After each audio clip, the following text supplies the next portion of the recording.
Thank you very much. My fellow Americans, good evening. Let me begin by congratulating the team at NASA and our brave astronauts on the successful launch of Artemis II. It was quite something. It will be traveling further than any manned rocket has ever flown and will very substantially pass the moon, go around it, and come back home from a distance that has never been done before. It's amazing. They are on the way, and God bless them. These are brave people. We want to God bless those four unbelievable astronauts.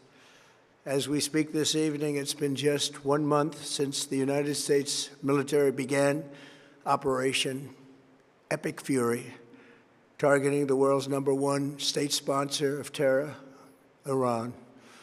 In these past 4 weeks, our armed forces have delivered swift, decisive, overwhelming victories on the battlefield, victories like few people have ever seen before. Tonight, Iran's Navy is gone. Their Air Force is in ruins.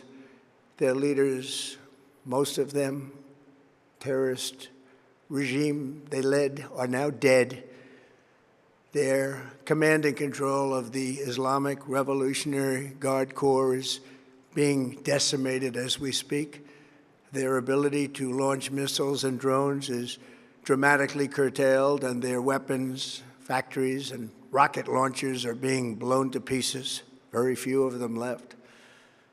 Never in the history of warfare has an enemy suffered such clear and devastating large-scale losses in a matter of weeks. Our enemies are losing in America, as it has been for 5 years under my presidency, is winning, and now winning bigger than ever before. Before discussing this current situation, I also want to thank our troops for the masterful job they did in taking the country of Venezuela in a matter of minutes. That hit was quick, lethal, violent, and respected by everyone all over the world. After rebuilding our military during my first term, we have by far the strongest military anywhere in the world. And now we're working along with Venezuela and are, in a true sense, joint venture partners. We're getting along incredibly well in the production and sale of massive amounts of oil and gas, the second largest reserves on earth after the United States of America. We're now totally independent of the Middle East, and yet we are there to help. We don't have to be there. We don't need their oil. We don't need anything they have, but we're there to help our allies. Tonight, I want to provide an update on the tremendous progress our warriors have made in Iran and discuss why Operation Epic Fury is necessary for the safety of America and the security of the free world. From the very first day I announced my campaign for president in 2015, I have vowed that I would never allow Iran to have a nuclear weapon. This fanatical regime has been chanting death to America, death to Israel for 47 years. Their proxies were behind the murder of 241 Americans in the Marine barracks bombing in Beirut, the slaughter of hundreds of our service members with roadside bombs. They were involved in the attack on the USS Cole, and they carried out the countless other heinous acts, including the just horrible, bloody atrocities of October 7th in Israel, something that most people have never seen anything like it. This murderous regime also recently killed 45,000 of their own people who were protesting in Iran. 45,000 dead. For these terrorists to have nuclear weapons would be an intolerable threat. The most violent and thuggish regime on earth would be free to carry out their campaigns of terror, coercion, conquest, and mass murder from behind a nuclear shield. I will never let that happen, and neither should any of our past presidents. This situation has been going on for 47 years and should have been handled long before I arrived in office.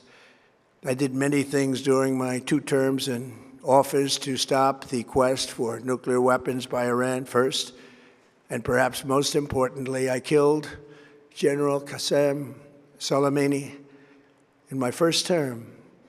He was an evil genius, brilliant person, a horrible human being, however, the father of the roadside bomb. And he lived just horrible, what he did. Iran would have been perhaps in far better, stronger position. Had he lived, we would have had probably a different conversation tonight. But you know what? We'd still be winning and winning big. And then, very importantly, I terminated Barack Hussein Obama's Iran nuclear deal, a disaster.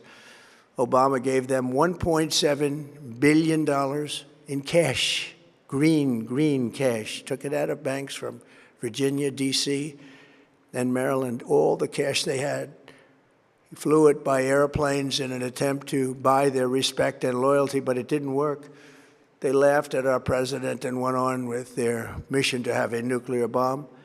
His Iran deal would have led to a colossal arsenal of massive nuclear weapons for Iran, and they would have had them years ago, and they would have used them. It would have been a different world.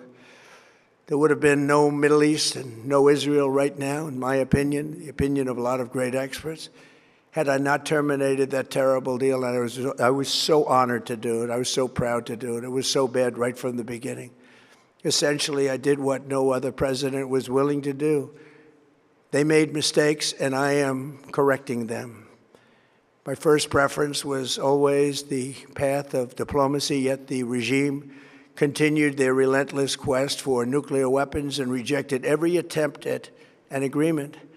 For this reason, in June, I ordered a strike on Iran's key nuclear facilities, an Operation Midnight Hammer. Nobody's ever seen anything like it. Those beautiful B-2 bombers performed magnificently. We totally obliterated those nuclear sites. The regime then sought to rebuild their nuclear program at a totally different location, making clear they had no intention of abandoning their pursuit of nuclear weapons. They were also rapidly building a vast stockpile of conventional ballistic missiles and would soon have had missiles that could reach the American homeland, Europe, and virtually any other place on Earth. Iran's strategy was so obvious. They wanted to produce as many missiles as possible, and they did, with the longest range possible. And they had some weapons that nobody believed they had. We just learned that out. We took them out. We took them all out so that no one would really dare stop them. And their race for a nuclear bomb, a nuclear weapon like nobody's ever seen before. They were right at the doorstep.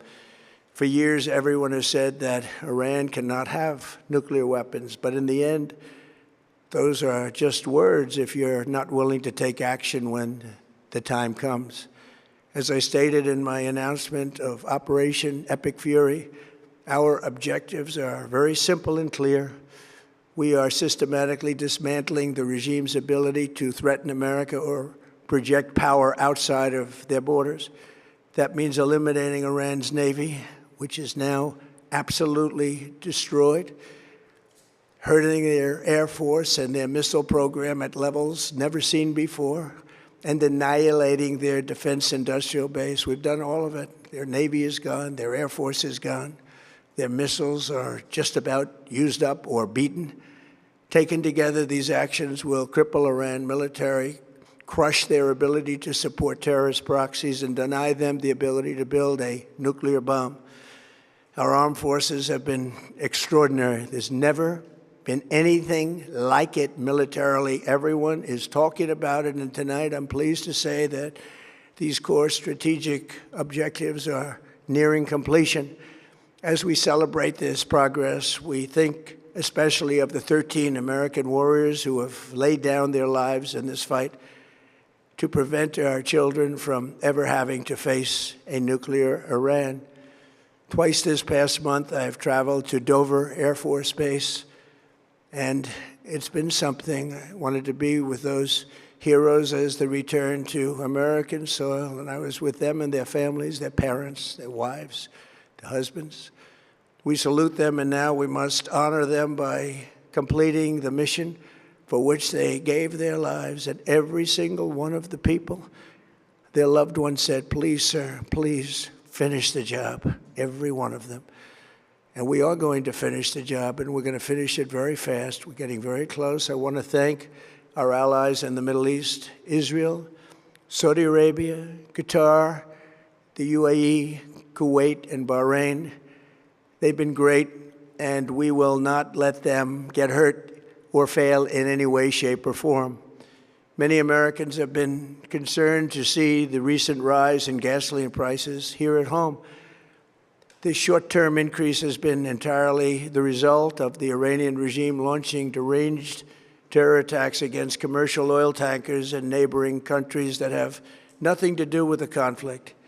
This is yet more proof that Iran can never be trusted with nuclear weapons. They will use them, and they will use them quickly. It would lead to decades of extortion, economic pain, and instability worse than we can ever imagine. The United States has never been better prepared economically to confront this threat. You all know that. We built the strongest economy in history. We're going through it right now, the strongest in history. In 1 year, we've taken a dead and crippled country. I hate to say that, but we were a dead and crippled country after the last administration and made it the hottest country anywhere in the world by far, with no inflation, record-setting investments coming into the United States, over $18 trillion, and the highest stock market ever, with 53 all-time record highs in just 1 year. It all positioned us to get rid of a cancer that has long simmered. It's known as the nuclear Iran, and they didn't know what was coming. They've never imagined it. Remember, because of our Drill Baby Drill program, America has plenty of gas. We have so much gas. Under my leadership, we are #1 producer of oil and gas on the planet, without even discussing the millions of barrels that we're getting from Venezuela. Because of the Trump administration's policies, we produce more oil and gas than Saudi Arabia and Russia combined. Think of that, Saudi Arabia and Russia combined. And that number will soon be substantially higher than that. There's no country like us anywhere in the world, and we're in great shape for the future. The United States imports almost no oil through the Hormuz Strait, and won't be taking any in the future. We don't need it. We haven't needed it, and we don't need it. We've beaten and completely decimated Iran. They are decimated, both militarily and economically and in every other way. And the countries of the world that do receive oil through the Hormuz Strait must take care of that passage. They must cherish it. They must grab it and cherish it. They can do it easily. We will be helpful, but they should take the lead in protecting the oil that they so desperately depend on. So to those countries that can't get fuel, many of which refuse to get involved in the decapitation of Iran, we had to do it ourselves. I have a suggestion. #1, buy oil from the United States of America. We have plenty. We have so much. And #2, build up some delayed courage. Should have done it before. Should have done it with us, as we asked. Go to the Strait and just take it, protect it, use it for yourselves. Iran has been essentially decimated. The hard part is done, so it should be easy. And in any event, when this conflict is over, the Strait will open up naturally. It'll just open up naturally. They're going to want to be able to sell oil because that's all they have to try and rebuild. It will resume the flowing, and the gas prices will rapidly come back down. Stock prices will rapidly go back up. They haven't come down very much, frankly. They came down a little bit, but they've had some very good days over the last couple of days. We've done actually much better than I thought, but we had to take that little journey to Iran to get rid of this horrible threat. With our historic tax cuts, where people are just now talking about receiving larger refunds than they ever thought possible, they are getting so much more money than they thought. That's from the great, big, beautiful bill. Our economy is strong and improving by the day, and it will soon be roaring back like never before. It will top the levels that it was a month ago. I've made clear from the beginning of Operation Epic Fury that we will continue until our objectives are fully achieved. Thanks to the progress we've made, I can say tonight that we are on track to complete all of America's military objectives shortly, very shortly. We're going to hit them extremely hard over the next 2 to 3 weeks. We're going to bring them back to the Stone Ages where they belong. In the meantime, discussions are ongoing. Regime change was not our goal. We never said regime change, but regime change has occurred because of all of their original leaders' death. They're all dead. The new group is less radical and much more reasonable. Yet if during this period of time no deal is made, we have our eyes on key targets. If there is no deal, we are going to hit each and every one of their electric generating plants very hard and probably simultaneously. We have not hit their oil, even though that's the easiest target of all, because it would not give them even a small chance of survival or rebuilding. But we could hit it, and it would be gone, and there's not a thing they could do about it. They have no anti-aircraft equipment. Their radar is 100% annihilated. We are unstoppable as a military force. The nuclear sites that we obliterated with the B-2 bombers have been hit so hard that it would take months to get near the nuclear dust, and we have it under intense satellite surveillance and control. If we see them make a move, even a move for it, we'll hit them with missiles very hard again. We have all the cards, they have none. It's very important that we keep this conflict in perspective. American involvement in World War I lasted 1 year, 7 months, and 5 days. World War II lasted for 3 years, 8 months, and 25 days. The Korean War lasted for 3 years, 1 month, and 2 days. The Vietnam War lasted for 19 years, 5 months, and 29 days. Iraq went on for 8 years, 8 months, and 28 days. We are in this military operation so powerful, so brilliant against one of the most powerful countries for 32 days. And the country has been eviscerated and essentially is really no longer a threat. They were the bully of the Middle East, but they're the bully no longer.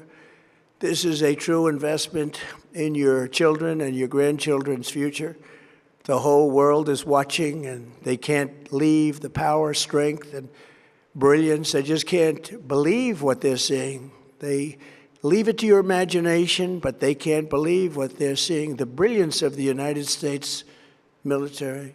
Tonight, every American can look forward to a day when we are finally free from the wickedness of Iranian aggression and the specter of nuclear blackmail.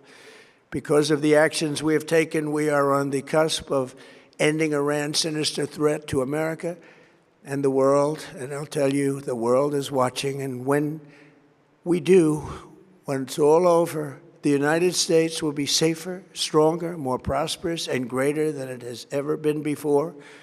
May God bless the men and women of the United States Armed Forces, and may God bless the United States of America. Thank you very much, and good night.